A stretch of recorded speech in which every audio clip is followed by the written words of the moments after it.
Good morning, everyone. I just arrived at Homestead 2. I'm here by myself. Mary's taking a day off. Yesterday she got all these wires stripped and everywhere, except I found one spot she didn't get the outlet where her TV's going. But she's got all of them all stripped and prepared and ready to install outlets. And she started installing outlets too. She was real good at that. Faster than I was. To me, it was just, it's very kind of more difficult than you would imagine installing these outlets. But this room's completely done with the switches of the second room, and the master bedroom's all done. The switches are all in, the outlets are all in. We still got to put the temporary lights in, and then I have to hook them up to the breaker box also. So, I'm gonna probably do that tomorrow, and then we can get some electricity going in here. Boy, it's really chilly this morning. It was like 17 degrees out, but it wasn't too bad in here. It was like 42. It's a little higher right now because I got the propane heater going.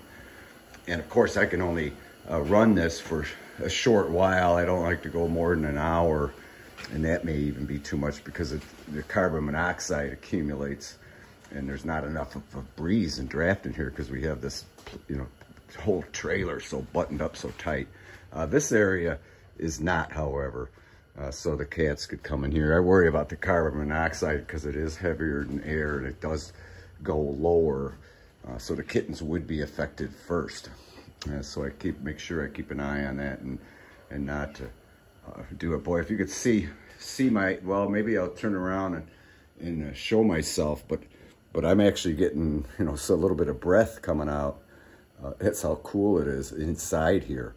What the amazing thing is down below, right about here, down below the floor, is the water spigot, basically the water supply coming from the well. The well is out there. I don't know if you could see the cap out there. It's right there. It's about 50 feet from the trailer, and then the bladder and everything, it's just below here. But it is, amazingly, it's let's see, take a look. It's 43 degrees down there, and there's no heat source or anything down there whatsoever. But that's how well we insulated the skirting and everything. We did a real thorough job, and it's really paying off because it hasn't gotten, below 42 degrees down there since we've been here. I imagine if we had like a polar vortex or something going on, it would be something to be concerned about, but hopefully we'll have the heat installed by then.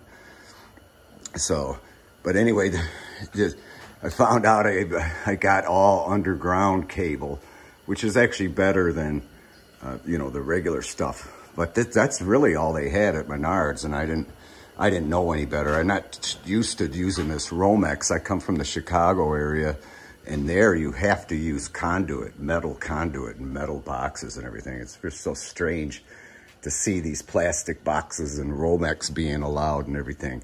But it is totally adequate. It's allowed in most areas in the country. I'm just used to being from Chicago, and there you can only use conduit.